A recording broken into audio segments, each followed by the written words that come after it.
Okay. Welcome to my TED Talk. Professor Voorhees here. All right. We're going to walk you guys and gals through the game. I'm going to show you what's going on. So if anybody was ever interested in playing this game or running this game or whatever, so you actually have a chance to do it. Because I think that the more people that jump in and run this game, the better off the community is. It's so much fun. It really is so much fun.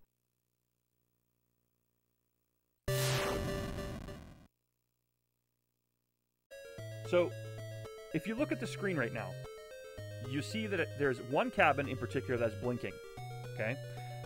The cabin that is currently blinking is the optimal starting point. There are four scenarios that give you this cabin.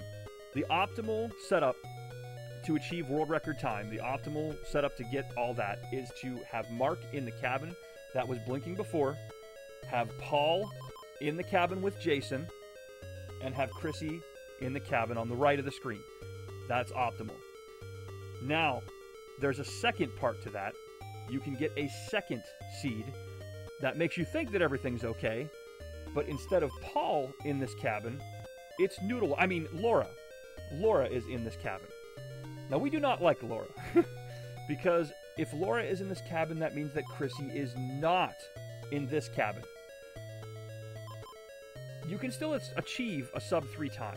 You still can achieve sub-3 time with Laura, but you won't get anywhere close to world record times. Her arm is too weak. She does not fire torches properly to get world record time. She can run fast. She does not jump high, but she can run fast. Thank you so much for that, host. Greatly appreciate all the hosts coming in. Thank you so much. So that's the deal with Laura. Now, the third scenario is what I call the troll. The troll is if you start the game, you start here, but no Jason alarm goes off. Nothing happens. You don't hear the Jason alarm. That means Jason's not attacking, and therefore you can't move forward with the run. That's scenario number 3 for Mark starting in the correct house. The fourth one is what I call the ultimate troll.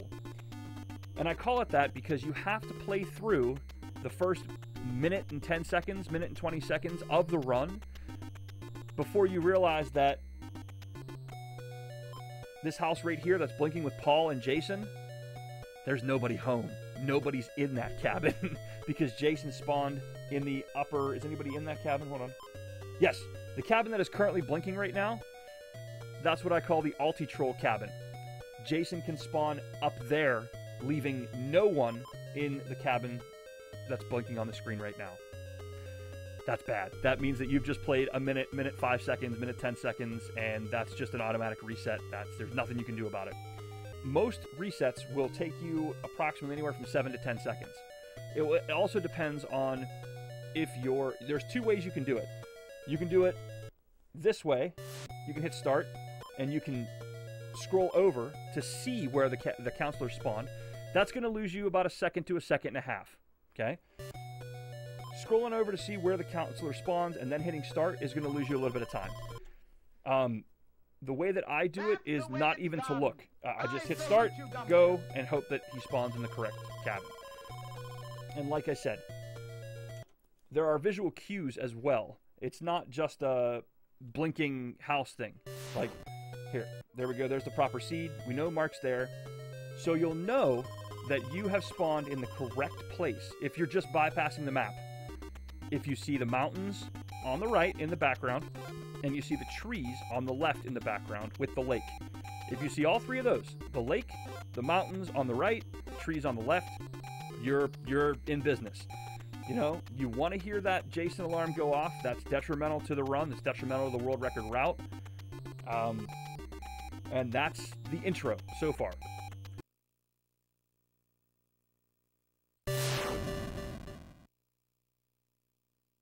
So you start off, where do you go, what do you do, blah, blah, blah, blah. Now, you start this run, okay? And you find out that you've spawned in the correct place. Huzzah! First thing you want to do, you need to kill 3 zombies. Kill 3 zombies as fast as you can.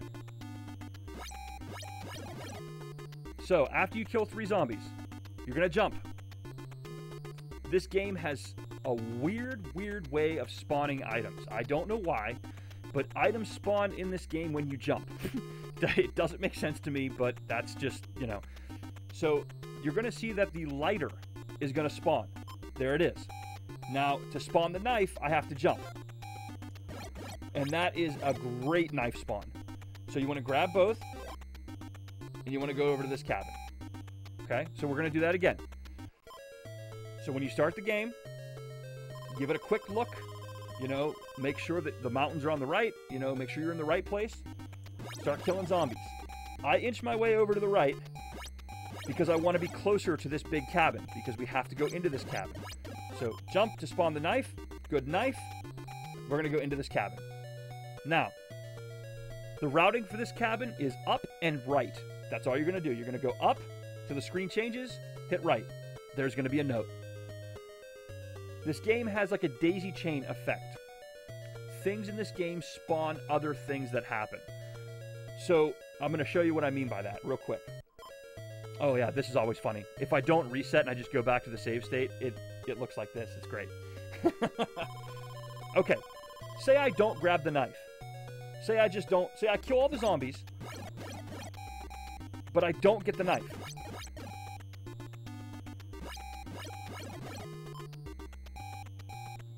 This note, when you hit up and right, that note does not spawn. Acquiring the knife actually triggers the spawning of this note in the cabin. Okay? Now, when you get this note in the cabin, that triggers the spawning of the note in the cabin in the woods, and we'll get there. So, let's go back.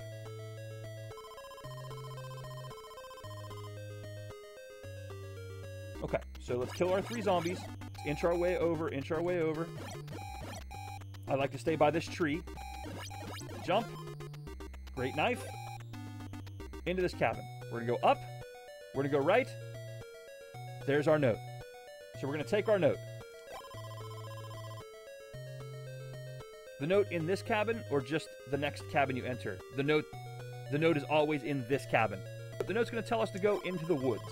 And like any good horror movie, we're going to listen to the random note, and we're going to say, yes, we will go into the woods. So you exit this house and you go left. Now, we're going to go down this path right here. This path takes us into the woods. Now, your job here is to spawn a key, okay? How do you spawn the key? I'm glad you asked. By jumping, of course. I have a strat that I use. It's somewhat of a manip, but not it doesn't work all the time. I take 3 steps. I take 3 to 3.5 steps, then jump. And I'll show you. 1, 2, 3, jump. Okay, that's a bad key. That's a bad key. So, we're going to walk until that key's off the screen. Now we can jump again and spawn another key. That's still a bad key. Ideally, you do not want to stop for anything. You do not want to go back to get anything. You want to keep everything in front of you. That's how you stay fast. That's how you finish this in a timely fashion. Now, we're going to walk off the screen again, jump again. Okay, we went too far. There's a certain stretch in the woods that will spawn keys. Once you get past that stretch, you won't spawn any more keys. Just starting out, you're okay to go back and get the key. Once you're going for sub 3 times, don't go back and get the key. Like, just let it ride. So let's try that again. Down into the path. 1, 2, 3, jump. Nope. Jump again. There's a good key. See how that key's slightly ahead of us? We can take that key. Now, when you get to this part, you're going to hit up, up, down, up. That spawns the note in here. And you're going to go right. Once you go to the right, there's that note that spawns. Same thing as before. Hit select, down, take. There it is. It's going to tell you fire will damage Jason the most, which, according to the movies, this is highly incorrect. So we're going to leave. And we're going to go back again. Yeah! Down the first path. Keep moving to the right. Down the first path. So it's down the first path, right, down the first path. Into this house. Up, down. Take the torch. We now have the strongest weapon in the game. Now, we're going to keep going to the right. You're going to pass this cabin. You're going to pass the entryway to the lake. You're going to pass another cabin. And then after that, there's going to be this path going down. You're going to go down that path.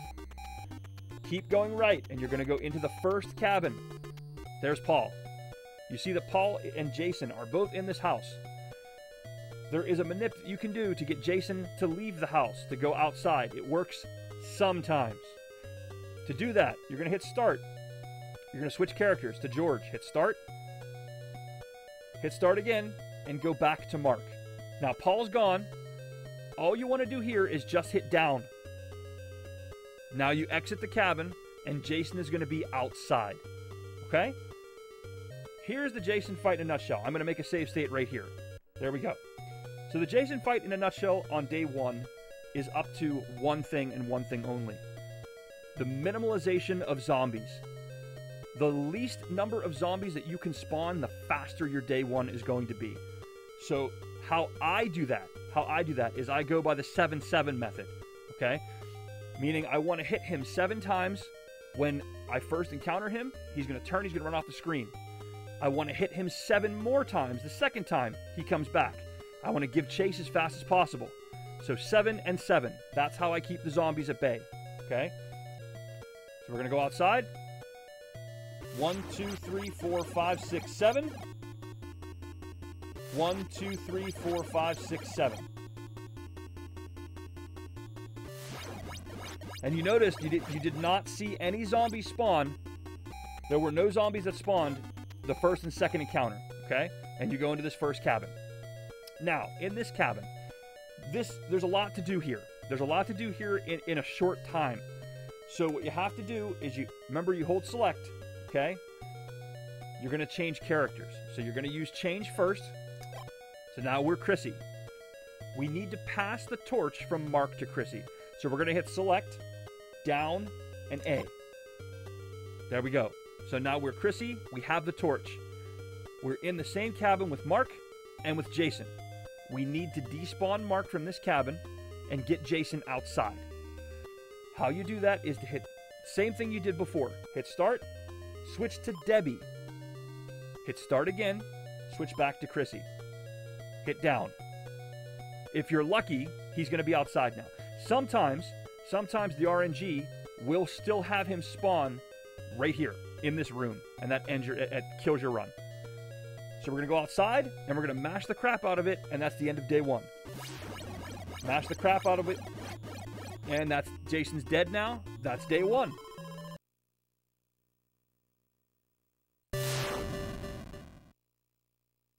So, watch the scrolling text. Watch out, Jason's still alive and stronger than before. Now, you cannot, no matter how much you want to, you cannot hit start until the text is done scrolling. Okay? As soon as you see the exclamation marks pop up, you can hit start to go. Left, start. And you're just going to go right, and you're going to encounter Jason. Your goal here is to try to hit him 9 times each time you encounter him.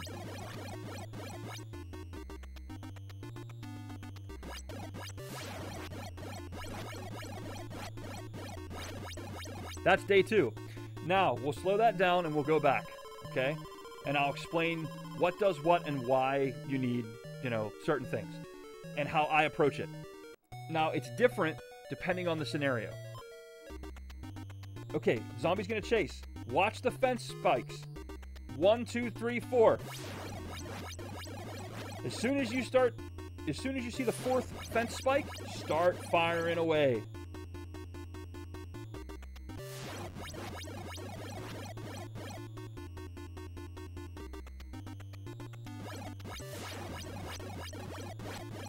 Okay. And that's the scenario where the zombie follows you. And then you're looking at a little bit of a different place for Jason. Okay, I'm glad we got that again. Here we go. Kill. It's the 3rd.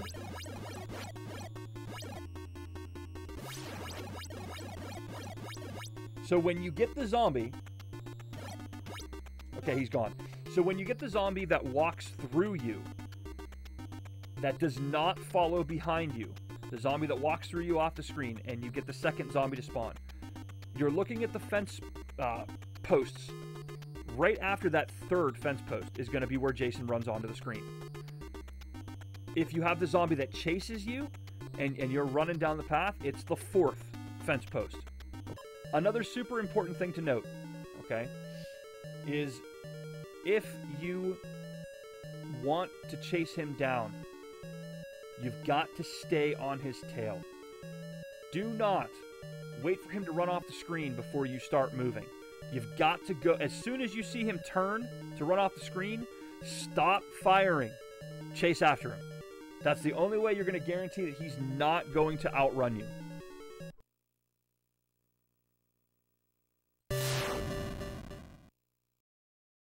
Okay, so there are 3 possible day 3 routes that you will encounter. And what I want to do now is I want to take each one of them one at a time and show a video of each one of them and show how day 2 directly relates to day 3 and Jason's spawn point. So we'll go through each one at a time, and I'll walk you through the routing and I'll walk you through the fights.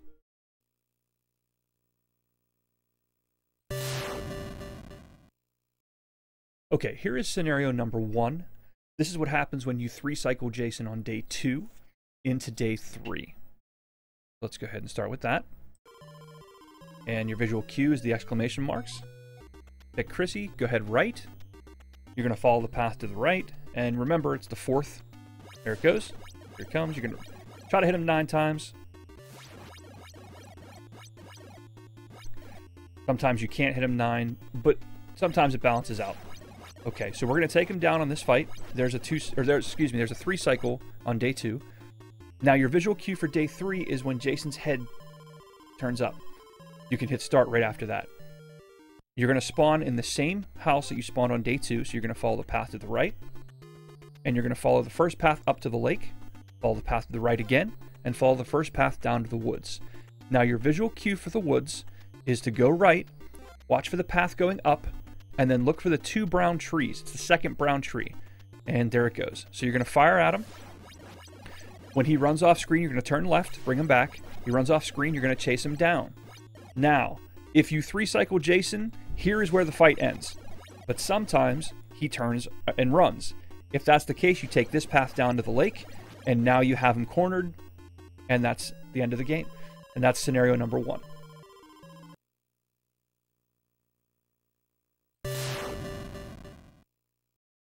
Scenario number 2 is what happens when you 4-cycle Jason on day 2. So let's take a look at that. And you're watching for your exclamation points. There it goes. Pick Chrissy. And this starts out just like any other day 2. Path to the right. There's Jason. We're going to hit him. Okay, he runs. That's 1. He's going to run again. That's the 2nd cycle. Here comes the 3rd cycle. And normally you'd want to kill him in 3, but sometimes he runs away. So you got to get him on this 4th cycle. And here you're going to see coming up how that affects Jason's spawn point for day 3.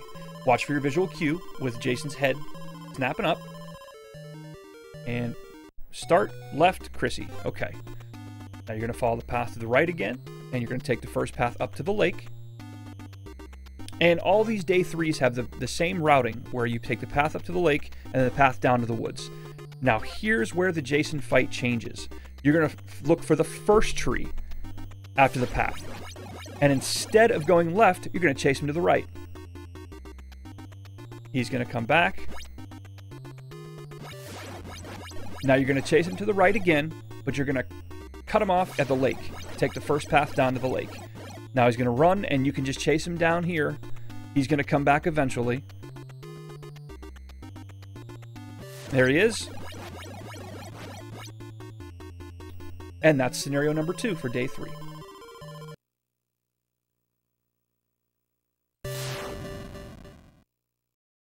Okay, the third day 3 scenario is what happens when you 4-cycle Jason in the woods on day 2. And let's take a look at that one. Okay, so we watch for our cue, the exclamation points. There it goes. Pick Chrissy. And this is just like your normal day 2. So the objective is always a 3 cycle, but sometimes that doesn't happen. He's going to run. You're going to chase. There you go. Get him again. And you're going to keep following him to the right. Okay, there's that third. And then he turns to run. Oh no, he got away. Okay, so you're chasing him down. The screen's not stopping. So you keep going till you see a path going up to the woods. Take it. Go to the right. There you go. Now you found Jason in the woods. So you can finish your run. The run is not dead. So we're on to day 3. And you're going to watch your visual cue one more time when Jason's head turns. There it goes. Pick Chrissy. And this starts out just like your normal day 3.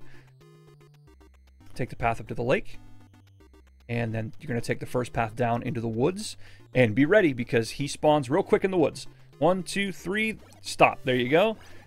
Now, this is very similar to the first encounter. You're going to turn left to bring him back. This time, instead of chasing him to the right, you're going to go to the left. Take the path down to the woods. He'll be waiting for you. If he runs away, just keep chasing him to the right.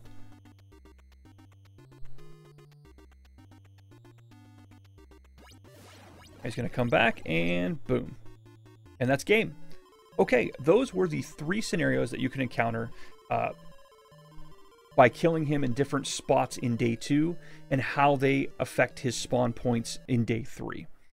So with all that information, I wish you the best of luck, and I hope that you can finally beat this game if you've never beaten it, or if you have beaten it but you just want to kind of take it to the next level. I hope that this tutorial helps you in that way too.